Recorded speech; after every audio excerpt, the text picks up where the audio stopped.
All right, welcome everybody. This is Inform's Editors Panel, and I'm Eric Johnson. I'm the Vice President of Publications, and I'm here with a number of our editors today to talk a little bit about publications and some of the trends going on in publications. It's, I would say, an exciting time in publications. There's a lot of change. I think we're seeing probably maybe more change in academic publications right now than any time in recent memory. And some of the problems and issues and challenges we face today are perennial issues and problems. Others are really new and ones that, of course, individual journals are thinking about and Informs is thinking about as a whole. So what I've asked the panelists to do is we're just going to go down the line and have each panelist introduce themselves and tell you in a couple minutes about their journal and things that are happening in their journal. And then we're going to talk a little bit about some of the issues that we collectively face. So I'll start with you, David. All right, since I'm sitting here, I'll hype it up a little. I mean, you said in recent memory, I think things are changing more than they have since the invention of the printing press. How's that for hype? Wow, that's hyping it up. That might be true. I represent the Informs Journal on Computing, which publishes papers in the interface between computer science and operations research. A lot's happening at the journal. A lot of it, I don't know which to say is the most exciting. I'm very excited about continuous publication. So we're making a change.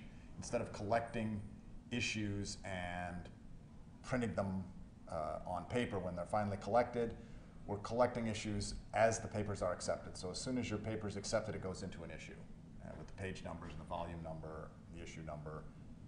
And the issues, of course, will eventually be published in a printed volume, at least for now, but only a small fraction of our readership even gets an actual hard copy of the journal. And there's custom publishing opportunities and all sorts of things, so that in the end, a lot of our readers read the papers online. So we're putting them online in an issue completed, and the issues fill up as they come in. So that's a pretty big change. It might not sound like one, but it is. As soon as your paper's accepted, you'll know its volume number, issue number, page numbers. That's settled. The other thing that's going on is we're trying to encourage people to publish their data even more than before. And I know some journals will have stronger statements than I'm about to make, but we're encouraging people to do it, vigorously encouraging them. In the case of our journal, of course, not every paper has data, but some papers have data that's critical to the paper. That is, there's instance data that was used to demonstrate effectiveness or this or that, and it's really it's not valid science in a way if the data is not made available, if it's just referred to. So that's one thing that's going on. And then the final thing I'll mention before relinquishing the floor for a minute or two is we're seeking videos associated with the papers. And at our journal, we're trying to have two kinds of videos: a 2-minute video directed at the general public, so to speak, or as I like to say, at associate deans, for those of you who are academics, but it's pretty close to the general public. And then a 5-minute video directed at the technical audience. So a 5-minute video that if you could read the paper but want to see the movie instead, this is for you. And the 2-minute video is not really intended to educate a technical audience, but to educate your relatives, your friends, your associate dean, and other people, and the general public. And funding agencies are really excited about this, and I think as a community and as a profession, we need to move a lot more toward this, both types of videos. And I'm hoping that eventually every paper will have both kinds of videos. But right now, we're just encouraging people to provide both of those. Great, thanks, David. Chris? Thank you. Hi, I'm Prayas Desai. I'm from Duke University, and I'm the editor-in-chief of Marketing Science. So Marketing Science is considered the premier quantitative journal in marketing. So marketing field is widespread and has many different types of research being done. We are the primary source and outlet for quantitative work. In terms of new things that we are doing, we have a number of initiatives going on in terms of special issues. So we have a special issue coming up on big data. Of course, we started with big data a long time ago before the phrase big data was around, but now that big data is more around, we have a special issue on that. Another one that's coming up is on emerging markets that will be published soon.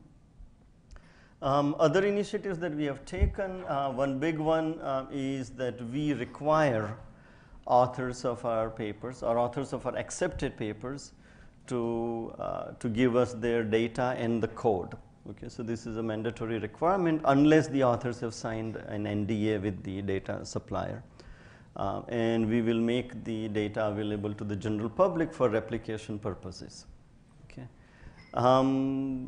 Another thing that we have been trying to do is along the lines of videos but without a video, is to have authors of some of the accepted papers send us a PowerPoint of 6 or 7 slides that can be possibly used in classrooms. And this is what we call science to practice. So with that, I'll stop for now. That's great. Ritu. Good morning. I'm Ritu Agarwal from the University of Maryland at College Park, and I'm representing Information Systems Research. I hope I don't have to introduce the journal to this audience, but let me do that nonetheless for those of you who don't know what ISR is. It is the leading peer-reviewed journal that studies all manner of phenomena related to information technology and systems. And as we just heard, information technology is transforming the publication process, it's transforming education, it's transforming virtually every sector of the economy that we can think about. And the journal seeks to publish the most novel, original, and innovative work in that area. It is a highly regarded journal. It features on all the lists that associate deans and deans care about. Business Week, Financial FT. Times, FT, of course. We get about 350 submissions a year. We are methodology agnostic, so unlike marketing science, which is focused only on quantitative methods, we publish qualitative research, case study research. The only requirement is obviously that it should be novel, rigorous, and make some interesting contributions. With regard to new initiatives, I just want to talk about a couple here. We do have special issues that we commission as a way to draw the community's attention to important and emerging phenomena. So we have currently a special issue underway which seeks papers on collaboration and value creation in online communities. A second special issue that's just been announced is on ubiquitous IT and digital vulnerabilities. So the idea here is, as technology permeates every aspect of life, the nature of vulnerabilities that we all face have gone up significantly. So issues related to not just privacy, security, but even digital rights management, all of the new concerns that industry as well as academia are facing. So plagiarism is a good example of a digital vulnerability because you can go out and copy somebody's paper. We're also thinking about experimenting with the Science to Practice initiative. We don't have that instituted just yet, but we'd like to be able to give McNuggets of the paper for use in the classroom or for selling our research to associate deans. Thank you. I'll stop there. Great. Well, besides the editors here, we also have Kathleen. And Kathleen represents actually a whole group of people that work in the background to make journals actually happen and possible. She's a senior managing editor with Informs. And Kathleen, why don't you introduce yourself and tell us a little bit about what you do and the things that are important to you. Well, my name is Kate Lucky. I'm the senior managing editor, and I sort of oversee all of the journals on the peer review side, and specifically work directly with six of the journals. And I'm heavily involved with the Authenticate process, which is the plagiarism checking that we do. We're working on a journal-specific ethics policy for each journal. I sort of have my hand in everything for most of the journals, and I can speak to any issues that might arise on the Informs policy side. So. And what are some of the big trends or things you're seeing? I would say the biggest trend is the Authenticate question, which is, how to read the plagiarism reports, how to interpret them, what is important, what is significant overlap, what isn't. And I really feel that that has been evolving. You know, a high percentage hit could be meaningless.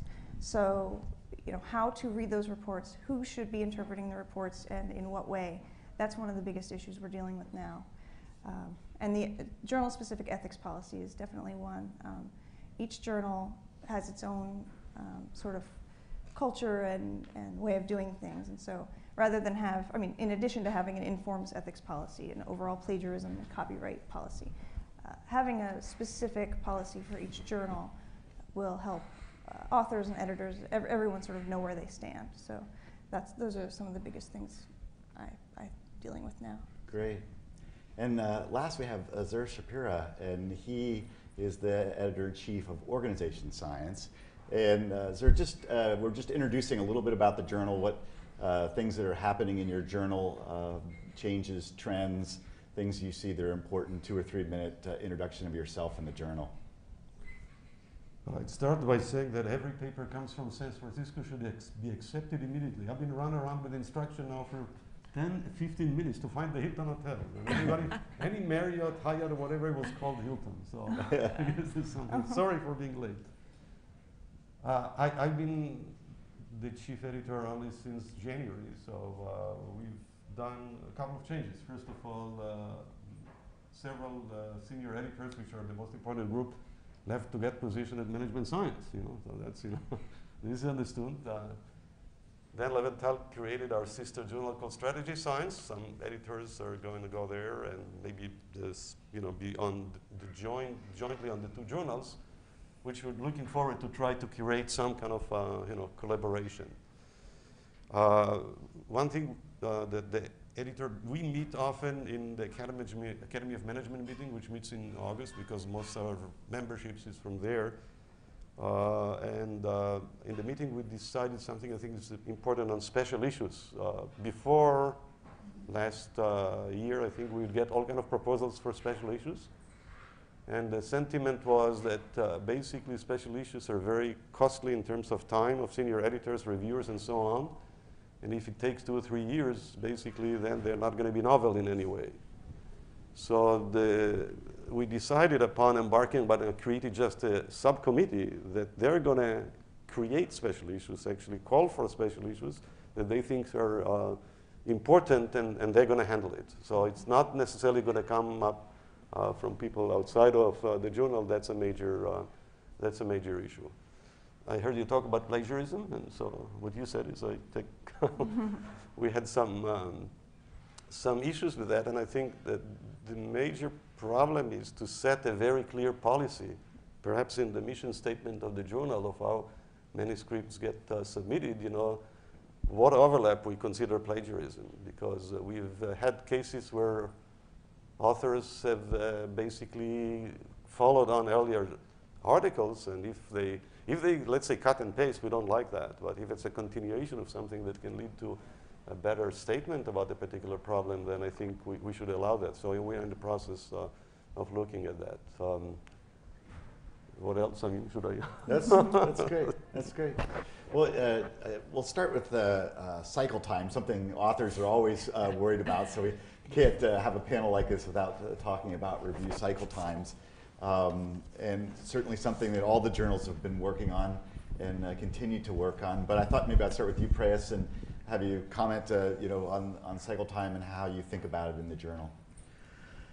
Right, so cycle time from my perspective involves a trade-off. So I like to ensure that we send, most papers we send only to 2 reviewers.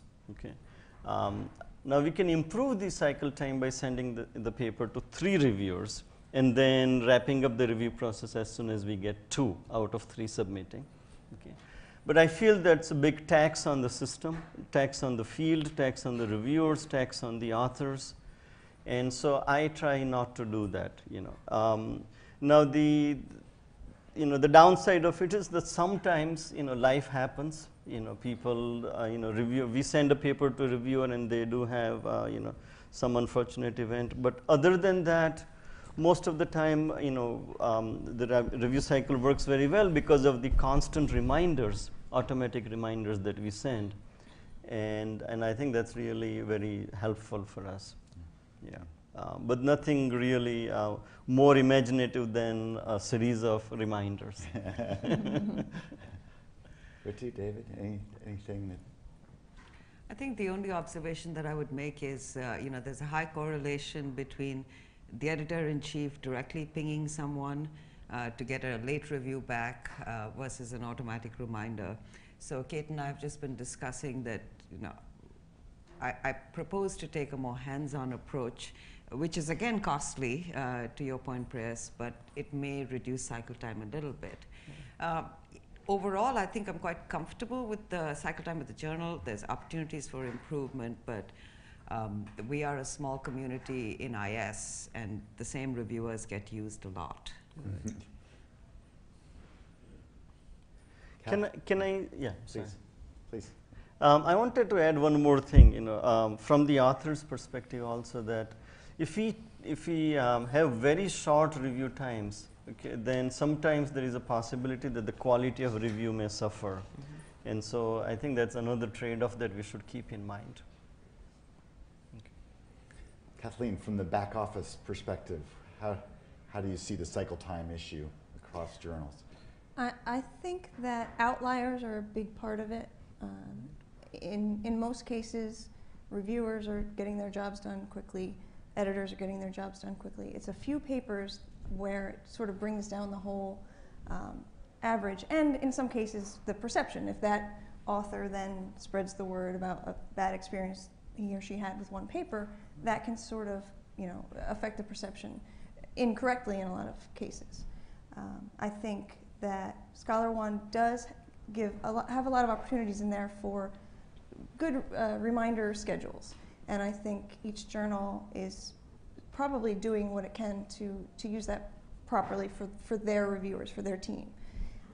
And I think that, like Ritu said, I think it's more of a perception problem than maybe a real one. Since we work on that together and the perception is very important, so Kate has organized for me to receive every Friday afternoon, I get the list of the culprits who's been holding the papers, and I call them or email them. I don't think that there are people, you can send as many reminders as you want, they just don't pay attention. And so I think me and Kate did take a much more active role in trying to, and then people sometimes respond and say, oh, I just didn't notice it, I forgot, I was not aware of this and that. And so I think for the outliers, more active role by the editors helps. And in some cases, I think it's as simple as literally changing the subject line of the email. Mm-hmm. So they're used to seeing the same subject line about the reminders. So if I just send an email that says, question about your review, or question about this journal or that journal, I will get a response. So I think they're just sort of used to ignoring the automatic, some people are used to ignoring the automatic reminder, because yeah, I know I have that paper, and then suddenly it's 6 weeks later and they're gonna address it then. So I think taking a hands-on approach with the outliers is the best way to handle those situations. Yeah. Well, one of the biggest issues and trends facing publications today is open access. And open access is something that the Informs board has been spending a lot of time in the last couple of years thinking about. Informs now does have an open access policy. For those of you who don't know, open access is the movement really to make journal articles freely available, and many funding agencies are beginning to require that as a condition of funding. Some governments are requiring that, particularly the UK, for example, because most researchers there are publicly funded. The UK requires many of their authors to be published in journals that allow for open access. And of course, as a community, I think in many ways we care a lot about access, and we want to make our papers freely available. But the issue, of course, that we face as an organization is that it costs a lot of money to develop great journals and get them out there. And the journals, of course, in many ways support the Informs organization. And so we're constantly thinking through what does open access mean for Informs. And today our policy is that authors can choose through paying a fee to make their paper open access. And some authors are choosing to do that. But I'm curious from the editorial view, you're thinking about this issue, because it's a complex issue, one that we've been discussing a lot as a community, and who wants to weigh in on open access? Well, I'll jump in to say that it doesn't necessarily impact the editor-in-chief role like you think it might, because we're trying to solicit good papers and get timely, relevant reviews, and whether the paper then ultimately is published at no cost or published at great cost, or we charge $4,000 for open access or we don't, that happens all at the end. I see the problem as an individual, but as an editor, my daily job as an editor is almost unaffected by this issue right now. Yeah. But I think there will be a big change, of course, if we go to submission fees, for example, or other funding models, then that will make a big change for us. But right now, I don't feel it. Yeah. Is what you're saying. Yeah. I would strongly support open access because I think it's inevitable, and from the editor's perspective, you want your the journal to be read by as many people as possible, and to the extent there are barriers because of subscriptions and other things, I'd like to remove those. But then we also, the tension is that we also have to pay for that somehow. So I don't think you can answer the open access question independent of what's going to be the financial model for the journals. That's outside our pay grade. Yeah, I'm in support of open access. I think that we should do an analysis how many of our membership are people that belong to organizations like universities that have all the journals free whatsoever to begin with. So depends which are the people who cannot get free access, in other ways, because for universities, free access is already there. So I'm not sure that but I don't know the analysis of the population in that respect. I mean, I like the idea of having open access, and it is true that within North America, most universities and most people who typically read our journals will have access to the journals through the universities. But like Ritu is saying, if you want to expand the readership, either outside this, the group of traditional readers, or outside North America, then having open access would actually be very useful. But the real challenge is, A, the cost of production, and B, the overall Informs business model or revenue model, where the journal revenues are used to support other activities. So if we have some data and we can do some analysis as to how we can accomplish this, I think that's probably the first step that we need to take. Yeah. So let's talk about one of the potential models that gets considered often when people start thinking about open access. Many times the financial model shifts to the author. So authors then pay submission fees, for example, or pay page fees to actually have their articles published, and then the journals are free to the readers. How do you think about that? I mean, David, you said, wow, that could be a big change. I mean, what? Yeah, that's a big change. Of course, this has been talked about and is done, as everyone knows. There are many journals that have what you would consider, most of us would consider to be fairly nominal submission fees, $60 or something along those lines.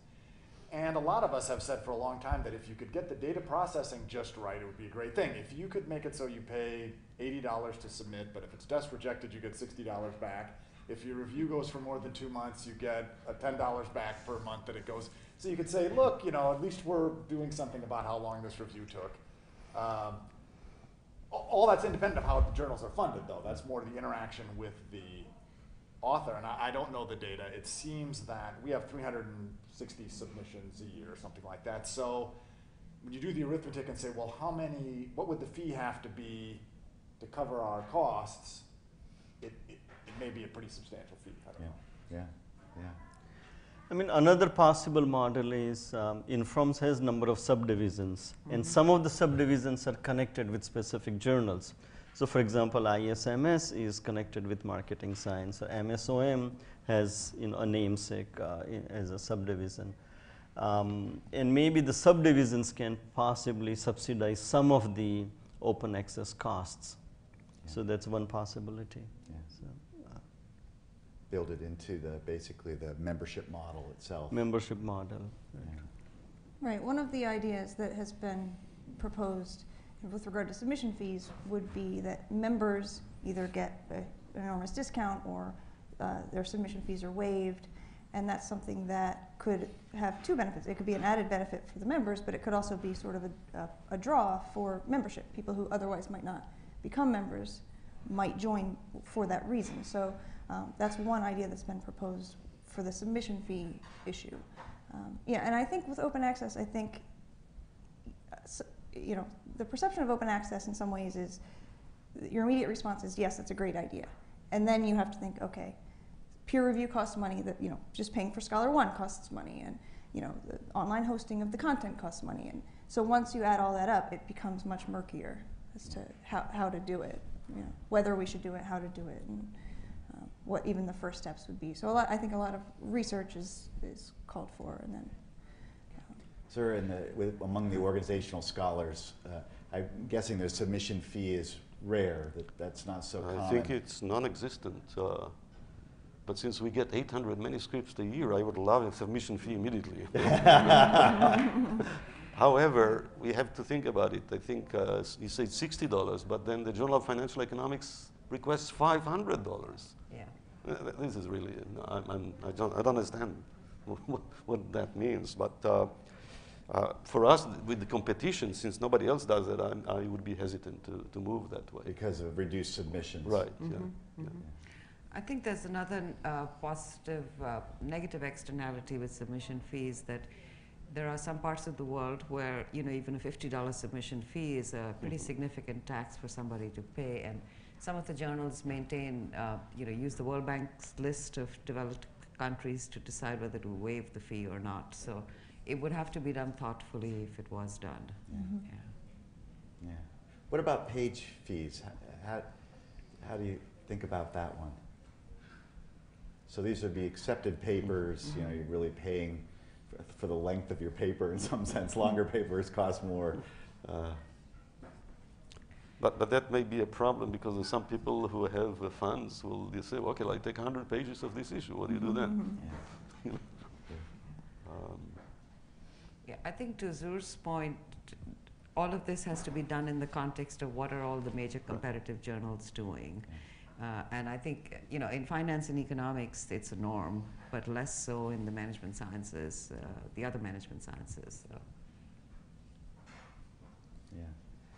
I mean, one thing, of course, that is interesting is that Informs is, of course, a non-for-profit, and so, you know, any, in some sense, profit generated by the journals actually just supports the society and really the community.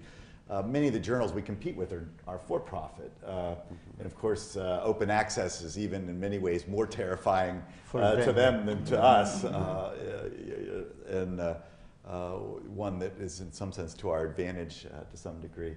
We talked a little bit about plagiarism, a few of you in the introduction, but I think it's always worth kind of talking a little bit about the kinds of traps that maybe authors fall into, where maybe things you've seen where you know, maybe the author didn't feel that they would have been being accused of plagiarism, but then find out that they are. What are some of the issues you've seen, and how can authors avoid those?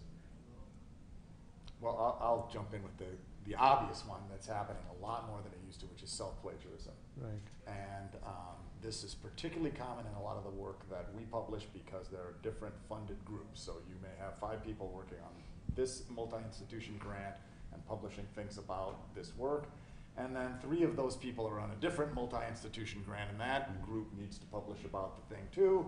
And well, it's all the same boilerplate, so let's just plug it into this other paper, and so you get large fractions of some papers. And these are I'm not talking about the malicious cases. That's entertaining, but not really where the bulk of the things are. The bulk of it is in this sort of boilerplate, or, well, we've already described our problem instances once, let's just describe it again.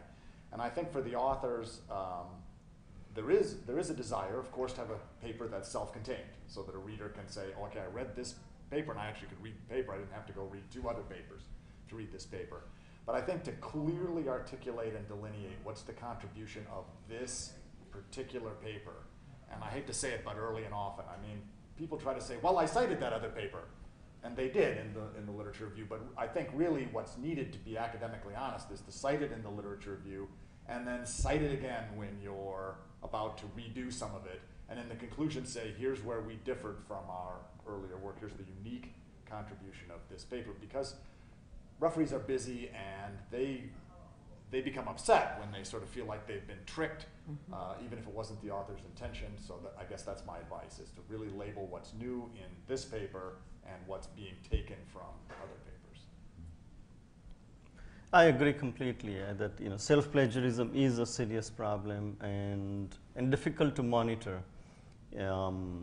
It also happens for us in the following way, that the authors may be working on a project that may be on the interface between, let's say, operations and marketing, or marketing and IS, and they genuinely believe that some angle of their project goes better in manufacturing or operations, and some other angle goes better in marketing, for example, and so they feel it's okay to create 2 separate papers, okay, but there is a significant overlap between those 2, and it's not clear to the reviewers that there is this overlap, and the 2 papers are being simultaneously reviewed in 2 different journals, and nobody will know until both are published, or until and unless both are published.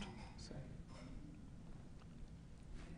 We encounter that problem several times, and one of the issues, I think, is some people write a cover letter that specifies what they did. Some of them write a cover letter that acknowledges all the funding agencies, which is important, but the issue is if we perhaps instruct the authors when they submit to clearly relate to other things that can be similar, that may help us on the editorial side. I mean, one of the things that, of course, is true today is that in some ways technology has enabled plagiarism. I mean, it's so easy to cut and paste, and you're starting with a paper and you have a good paragraph here and you just kind of cut and paste it in and things like that. Technology is also aiding in the detection of plagiarism. Kathleen, maybe you could talk a little bit about the kinds of technology that Inform uses to detect plagiarism.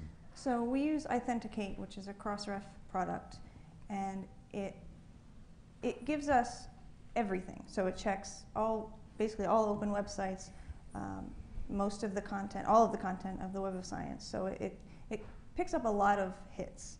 And on the managing editor side, we look at that report and we take out the noise. So we take out working papers and conference proceedings and things like that. And we double check that the author, if it's a working paper, that it was the author's own working paper. And so once that is removed, then it's sort of a more understandable report. Then we share it with the EIC, and usually they'll share it with, if there's any question, they'll share it with the editor they're assigning it to, or they'll reject it, or things like that. But it requires a lot of hands-on work to look at these reports. Just getting an 80% hit is essentially meaningless. Yeah, what does a hit mean? Maybe you should describe that for the audience. The first thing Authenticate does is give us a report with a percentage. So 80% overlap with, could be 100 different things. And then, to me, an 80% overlap hit usually means there's not a problem here, because it's probably picking up a working paper that the author posted on their own website. We can go in, click that off, and then it goes down to 3% or 5%, something like that. It's the papers where we get a 25% hit that are a bigger issue, because that requires us to really look and see, okay, what was this finding? Was it finding very common turns of phrase? Was it finding table headings? It's a huge table, it has many headings or many column, or row names, and so from my perspective, it's a great tool, but it really requires a lot of interpretation on the part of the managing editor, on the part of the editor-in-chief, and so on. So I mean, I think it's a good tool, and I also think that it has been educating authors. I think when we first started using it, there were more problems than there are now, and that might not seem the case to the editors on the panel, but we're checking papers that we never even tell them about. So there might be papers that we just withdraw because they, the authors did a duplicate submission, things like that. But in terms of educating authors, I think it's really been a big tool, a big helpful tool, because I think the problem has started to decrease a bit. People are doing less direct plagiarism of other authors, certainly. So in the beginning, we were finding a lot of people who had plagiarized other authors. Self-plagiarism has definitely become the leading issue, and I think in that case, it's just a matter of education. Over time, authors will start to understand, I can't do this, A, because I shouldn't do it, and B, because I'm going to get caught. But we had, both of us had a problem that was not solvable by Authenticate. We had an author who resubmitted a paper that was rejected because I became the new editor, and he thought I would gloss it over. So Kate found it, and we wrote back, we cannot resubmit it. A month later, we had another paper with the same author that writes a very long story about how this is this and that and whatever, but for some reason she did not mention the fact that this is a replication of another paper that was also rejected. So I called Kate, she said, but we couldn't find anything on the internet because the prior version was withdrawn. And so I had to put 2 students on the 2 versions, and they found 80%, real 80%, not the reference list only. Right. And this was something that worried me a lot after that, because I thought we found it by chance, And, so I think some authors might be suspect. This guy is a suspect now for whatever comes from them, because in 2 months you get 2 different attempts, and the 2 attempts are not legal. So. But I think I rely a lot on Kate and Tony that helps her in the sense to identify for me those that are suspect papers. But self-plagiarism is much more than a judgment in some cases than the mere technical, So we need to attend to it, more closely. Just to underscore the point about the amount of interpretation and subjectivity required, because even for those 20 to 25% overlaps, sometimes it's just references and odd words and phrases here and there, which really do not in any way affect the substantive content of the paper.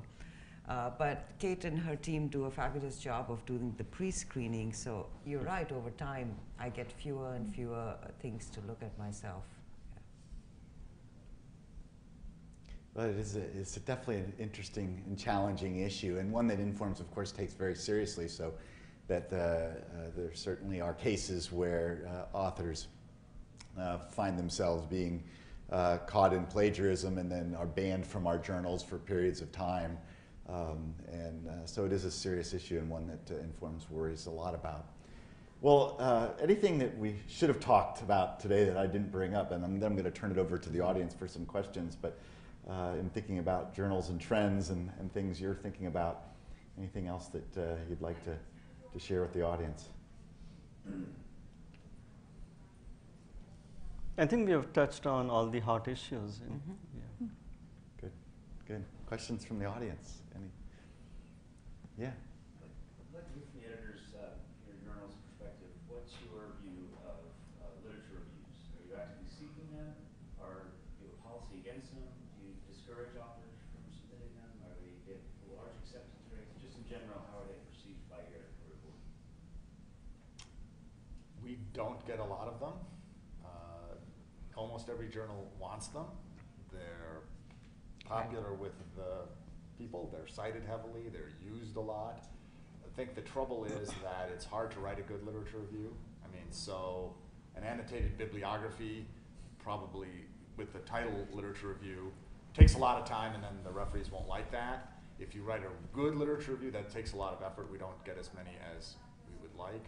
But if you write a literature review, and not necessarily one of our journals, but someone will publish it. If it has the title literature review, it'll get published for sure. Journals are very eager to publish literature reviews. I have commissioned a few myself, but unsolicited literature reviews, we don't get too many. And the ones that we have received have not succeeded precisely for these reasons, that it's very difficult to make a good contribution. There's a test case that's going to happen in our area more. The Strategic Management Journal They are embarking on a variety of attempts to, to go on social media or this or that or whatever. And they're going to put on a virtual journal called Reviews.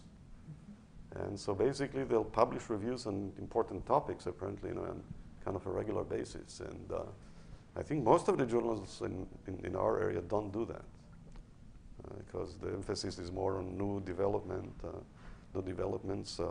But I think the test case of SMJ may tell us something about it. So ISR has two types of opportunities to submit literature reviews. We have a research commentary, which is essentially a synthesis of some domain of research and some opportunities for future work. And the second is what we call sort of a pure theory article, which would require an extensive literature review to propose something new. So just the review by itself is not likely to make it through the editorial process, but to the extent that it can add some more value in either proposing new theories or uncharted directions for research, it would be welcomed. Yeah. Jonathan? Well, let me follow up with a two-part question. First, do any of you have invited papers, and how do you decide, and what do you tell the authors or prospective authors about how their paper is going to be handled, for instance? Maybe on the same lines, I don't know if any of the journals have replies. So occasionally, you don't necessarily want a whole paper for a reply, but there could be some controversial issues or contention about a paper, and maybe you ask the author to reply or somebody to reply or accept that. Do anybody deal with that? Those two issues? We had a recent case where there was a methodology paper, and I received another submission challenging some of the findings. I invited the original authors to write a rebuttal. So we're publishing all three pieces together in the December issue. So it's really a dialogue. And there's valid arguments on both sides. So I think it's useful for the community to see that. We have a section called Crossroads, and that sort of deals with issues of differential perspective on something. So people approached me recently, and I just commissioned that. They were going to get somebody to reply. That person was not available. Another person replied. And the issue there that I was thinking about is basically I gave it to the same senior editor to decide on the two papers as a package, because it's not like only one paper and the other one does not. So that opens the issue slightly, the door issues for that.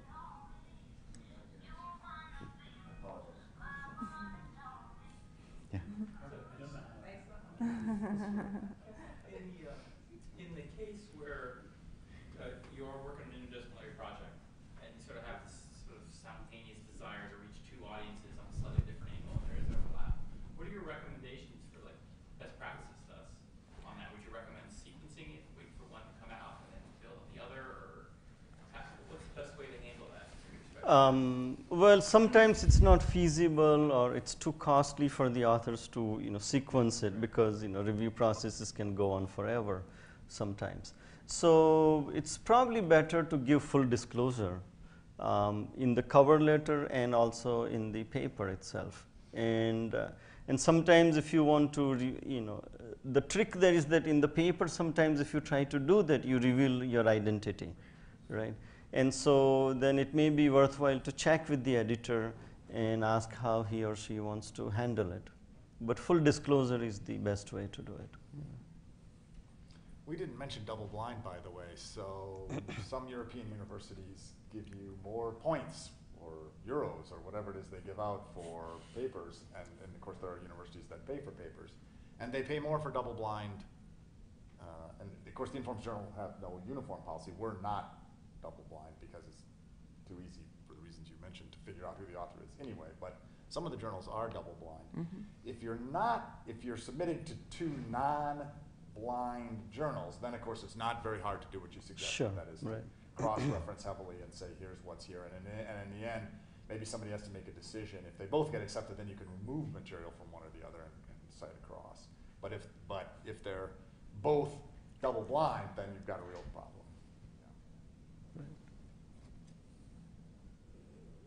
Any other questions? I didn't really get a reply to my first question, which was about invited papers. Is something that's encouraged or Sure. So I can tell you, I have invited 2 types of papers. The total number is still, probably 4 or 5. One is that there are some serious technological hurdles that the field faces.